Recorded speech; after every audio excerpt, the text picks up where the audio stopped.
Okay, everyone, welcome to Moonscapes for August, yeah. Let's try September 27th, 2015.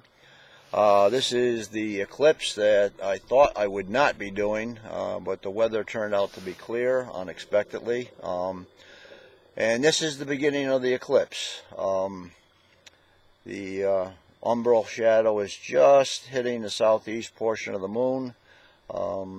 We have almost an hour to go. I'm going to do a short video here showing the early partial phase of the eclipse, then go off and then come back on near totality when the moon will hopefully turn a nice orange, copper, red. And for a change, I have somebody sitting next to me. My wife, Roseanne. Say hi, Roseanne. Hi. She has been with me for 47 years. I've been an amateur astronomer for 60 years. I've probably got her to look through my telescope maybe 5 times. But I have to say she's been very helpful. Anytime I've needed equipment, she's been right there, right? Right. Yeah. I back you 100%. It's probably about the only time you do. We've got a number of people floating around tonight. I'm doing this video a little bit different than usual. I usually work, as you know, from my son's place where I sit inside my car, but as I've told you, we're heading off to Florida tomorrow, and we didn't want to leave our car here at our facility, so it's up at my son's house. And if I did the video up there, I would have had to walk home, and I really didn't feel like doing that with all my equipment. So here I am set up in the backyard of our facility with a computer in a box and looking at the moon. There's not going to be an awful lot to see right now. This is a very slow process. As you can see, the umbral shadow has probably creeped up very slowly, a little more since we've been on the air. Also, this is called a supermoon eclipse, which really is a misnomer. The moon is about 13% larger than normal. And to the human eye, it really makes no difference. You really can't see it. If you look at the moon now with the eye, you can see that left-hand side there. Yeah, that left-hand side is definitely, you can see the bite being taken out of it. Unfortunately, as we video this, we're looking at a small image of the moon. It's just for showing me where I am. And then when I play the video back, it's full screen. So I don't know. Anybody here have any questions I want to ask for what's going on here? Or? No, but we have a friend here, Mary, who lives downstairs. Maybe she could have a question. I asked them all. It looks like it's coming from the bottom. Is it going from the side? Yeah, the moon looks like the side, and this is from the bottom. That's just the right. Yeah. Now, as you look at the moon, it's coming in from the left.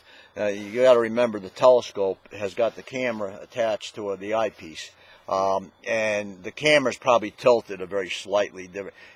If I rotated the camera, I could get it to match, so it would look just as it appears in the sky. But I've got the camera lined up with the axis of the telescope, which I do all the time. So it's a little bit different than the view you get with your eye. So it's showing it coming in from the bottom, where to the naked eye, if you look at it, it's almost like it's coming in from the left-hand side. It's a clear picture with all these lights on. It's good. Yeah, well, that's one thing about working with the moon. I can get away with working right here. I'm sitting here underneath almost a street light, and I can read a book by it. It's that bright. You would not get away with deep sky objects, but with the moon, it doesn't make any difference. We can image here. I've imaged from this location inside the car many times.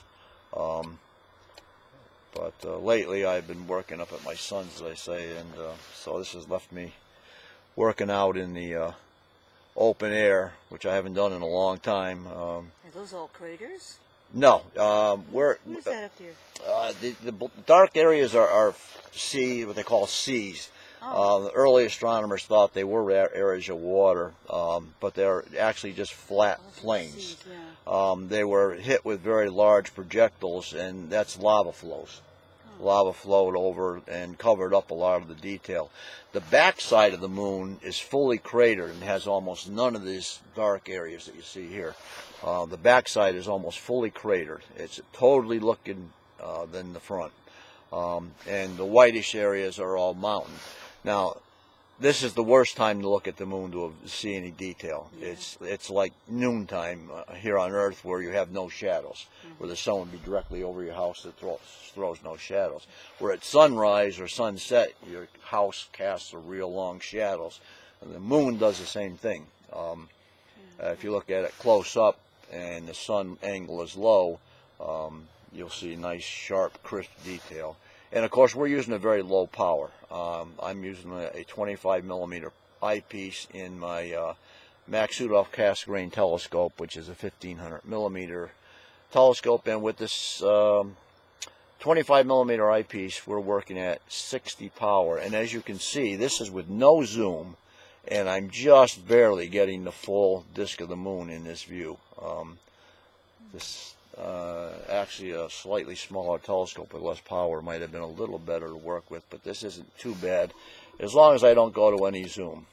Let's see, it's starting to drift up a bit. Also, I'm using my lesser of my two mounts. This is my mount that does not react quite as well.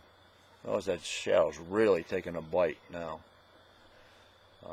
As I said, I'm going to keep this video rather short, and I'm going to... Two more people coming. Oh, we have some more people coming along, so we won't go off the air just yet. Good night, everybody. Oh, you're leaving already. Okay, see my wife. This is not her thing. She's not an astronomer, so there she goes. But she's been a backer of mine for 60 years. Sit over there and be interviewed. Who we have here? Hey, Dickie, come on, have a seat, have a seat, have a seat. Okay, here's another good friend of mine. We call her Dickie. Okay, here we got a live view of the moon. If you look at it with the eye, you can see the light being taken out of the left-hand side. Yeah, it's okay. Okay, the camera's rotated slightly in the telescope, so you're seeing it here, but here you get a good view of the shadow covering. At 10:11, this shadow will have moved all the way across the disk, and the moon should turn a copper red. Red. Really? Yeah, it should really put on a nice color show. But now this won't come again till how many years? I think the next eclipse visible here on the East Coast is like 2 years away. This is the last one for a while. We've had a string of successive eclipses on a regular basis over the last couple of years, but we're passing through that cycle now, and there's not going to be as many. And I think the next one's about 2 years away now, at least. I'm not 100% sure on that. I'd have to look that up. But these kind of are old hat for me now. They don't really mean an awful lot astronomically. They're just interesting to look at. Kind of takes me back to my childhood when I first got interested in astronomy. I remember my father telling me there was going to be an eclipse of the moon. I was about 7 years old. That was 1951. And I can remember running to the front door of the house and watching the eclipse take place. And every 2 minutes I would run back to the door and look out and watch it take place. And it's what really got me excited and started in astronomy as I got older. But yeah, there's not going to be an awful lot to see. Shadow's going to slowly overtake the whole moon, and then the coloration should kick in. Color. It's a little different color. Yeah, there. there's I can boost the color. I've got it set at about halfway now, but there tends to be they say some bluish. It depends on the atmosphere. It's getting eaten up on the screen. Yeah, it depends on the atmosphere. If we've got a lot of volcanic activity, it'll make the eclipse darker, sometimes even redder. But I don't think we have any major eruptions going on around the Earth right now, so this should be a pretty straightforward eclipse. It's passing through the lower portion of the Earth's shadow. It's not passing directly through the middle of it, so it should be a fairly bright eclipse. In other words, the color should be fairly bright. If it passes dead center through the center of the shadow, eclipses are going to be pretty dark. They can almost completely disappear. But this one should not. It should turn orangish red, Red, yeah. when it gets to full phase. Yeah, yeah. So And now what does that do to the earth? nothing. Nothing? Okay. All we're looking at is the Yeah. shadow. Well, if you use that light that's behind us, Yeah. okay, look at the palm of my hand, Yeah. and let's make believe that's the Earth, okay? Yeah. Or that, no, let's make believe that's the moon. Here's the Earth over here, Yeah. and this is the moon, and it's just going behind the Earth. Yeah. And then see my hand, how it shadows. Oh, okay. That's exactly what's happening to the moon. Oh. It's just going round and behind the Earth and going through the Earth's shadow as the shadow. And a lot of people ask, well, if it happens now, why doesn't it happen every single month? And the answer is because the moon does not rotate and right directly behind the Earth on every rotation. Sometimes it'll be above, sometimes it'll be below. It has to be right in the middle and go right through the middle of the shadow for the eclipse to take place. So that's why we don't get one every single month. Very nice. Ruth, come on over here. He's going to interview you. I've been listening. Yeah, you're going to be live on YouTube. Well, not live. You'll be on the YouTube video when I put it up. We're 11 minutes into this video. I'm making this a relatively short one, and I'm going to go off, and then I'm going to go back on when we get to full eclipse. I was listening to your information. And we got a little drift here I got to take care of. Have a seat, Sue. Sit down and ask questions.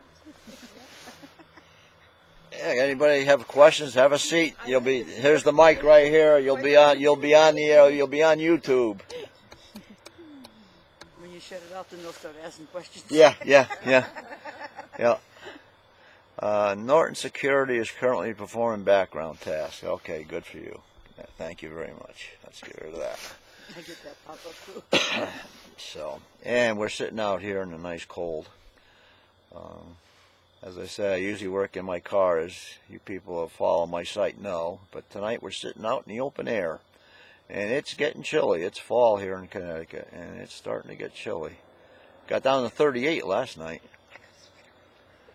So, okay, well, we're 12 minutes in. I don't want to make this video too long because it's just going to be the same old as it crosses the moon. I'm going to go off the air.